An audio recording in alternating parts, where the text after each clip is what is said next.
Joining us now, Stuart Whatley from the Palace Theater in McComb. Palace, pardon me, Stuart. Welcome to Middays. Thanks for joining us today.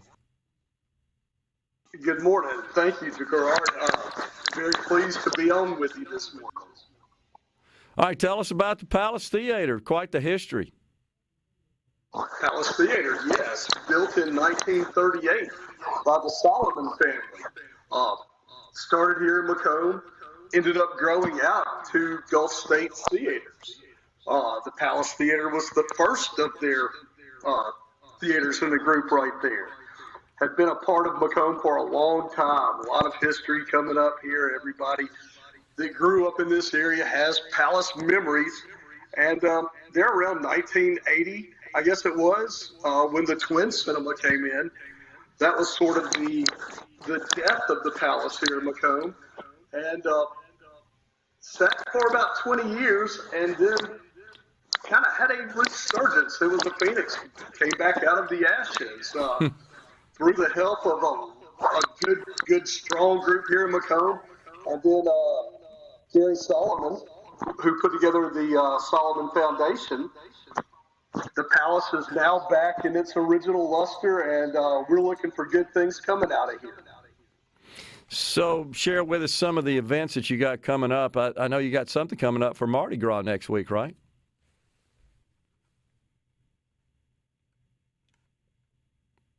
New Orleans. And I don't know. I think I just had a technical difficulty. We got you now. We had a little glitch. We can hear you now. Start over about the event for Mardi Gras. Yeah, we have Bo Dallas Jr. and the Wild Magnolias coming up from New Orleans. Going to be one heck of a show. Mardi Gras Indians on stage here in McComb. This is going to be a fantastic evening. We're looking forward to everybody coming out and really getting a true feel of Mardi Gras 100 miles north of the French Quarter. Wow, that's cool. All right, so some other events coming up as well you got, Stuart? We this do. Point? A big Cinco de Mayo presentation coming up.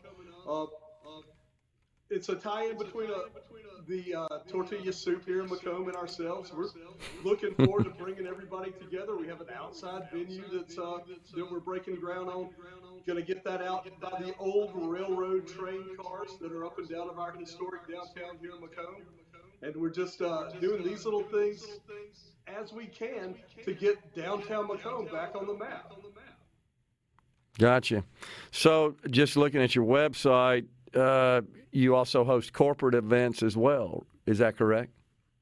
We do. We've had planning conferences in here. We've even had flower shows, informative meetings. We're really just trying to provide a service to McComb and allow those to come in and see what we've done with the Palace Theater down here. It's a really special place. And you've also got an option to donate. So you solicit private donations to help fund operations. Is that true? The Palace Foundation is a 503c. Okay. So fully tax deductible donations are. Yes, indeed. Yes, indeed. Interesting. And then private parties, like would it be appropriate for, say, a wedding party, for example, a wedding reception? Weddings. Yes, indeed. Class reunions. If somebody wanted to rent it out to show a movie of their own choosing. Okay, yeah, because I'm looking at it's pretty cool. I'm looking at the schedule of equipment and lighting available in the theater that someone could rent out. How does that work? Yes, we have a wonderful sound and lighting system, of course, through the Solomon Group. That right there just kind of runs hand in hand with the Palace. Everything gets started here. And through the Solomon Foundation and Gary Solomon's son, who has the Solomon Group that does lighting and sound for shows all across the country. We're just really, really fortunate to have been a part of this. Speaking of across the country, Stuart, is the theater receiving some national recognition and notoriety? Is it because it looks pretty unique to me? Well, we're trying right there. Yeah, We're sure. trying to get it out there. We have, last year, we were lucky enough, there was a local from McComb, Lampton Enix, who had made a animated film, the fantastic Flying Books of Morris Lesmore, that won a Academy Award for Best Children's Animated Film. And we showed that in front of over 1,000 elementary students here at McComb. And we were very lucky to have brought that in. We had New Stage Theater down here 3 weeks ago doing several performances in front of the elementary students as well. So we're really trying to tie in with the school systems as well to bring in different culture events like that down here. Yeah, makes total sense. So truly is the legacy of the Solomon family is what it appears. And it's located downtown, correct, in McComb? Downtown, 111 Main Street, originally built in 1938. So it's always been a part of McComb here. So I'm assuming that just looking at some of the old photos, it looks like it was built and kind of styled in accordance with the era. The old photos of more the Art Deco, golden age of Hollywood era is really what we had back then. Big-time feature films. It was one of the primary sources of entertainment for our culture back then. You go to the movie theater and typically get all dressed up. It's a big deal. Go to the theater and, see the big screen stars. Hey, that's it. And when we were redoing the theater, that was one of our intentions as well. When you come in and just take a simple look at the wallpaper and see that deco theme that we tried to go back with when the theater was in its heyday.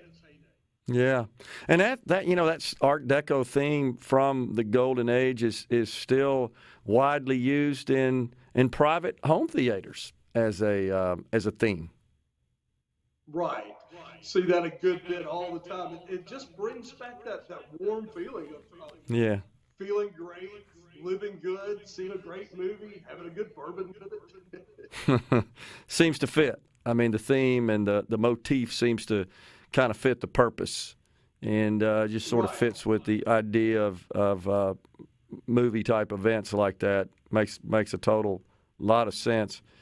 If someone was interested in donating, Stuart, what's the best way to do that? Go into our webpage, our website right there. So easy to connect with us through there. Palace Theater McComb. There's a phone number as well. Give me a call. I'll be more than happy to put you in touch with the right people that you could get in with. And hey, any events that you see, like this Mardi Gras show, hey, try to get out and support us right there. Every little bit helps. Yeah, and also on your website, you can book an event as well. There's an option for that if a party is interested in booking the theater for some private event. That's available as well. Yes, indeed. And I would love to have y'all come down here and take a look around. We'd love to invite you to come and host one of your shows here soon. Do you feel like that we're going to see a trend here where a lot of the old theaters built around that time period or those that are still standing will be renovated and converted and modernized, but still retaining that old warm, fuzzy look and feel? Is that sort of a trend happening in the country? I certainly see it. If you look around, theater weddings have become an impact event right there. And hey, we hope that we can be a part of this. There's so many great theaters around. Right. Every small town seems to have had one. Yeah, exactly. If we can just go back and embrace these. Yeah, and typically, as is the Palace Theater, prominently positioned somewhere in the downtown area. And it's, I don't know, I kind of like the nostalgia of going downtown to catch a show and go to the theater. I kind of miss that from those days. So I hope we see a resurgence of that. I do too. Neat. I do too. Stuart, appreciate you coming on Middays. Sounds great. Appreciate you coming on. Enjoy the conversation, and congratulations on all the success. And and I'm sure you will experience more success in the future with the Palace Theater. Thanks for coming on, Stuart. Thanks so much. Great to be on. Middays is coming right back. Stay with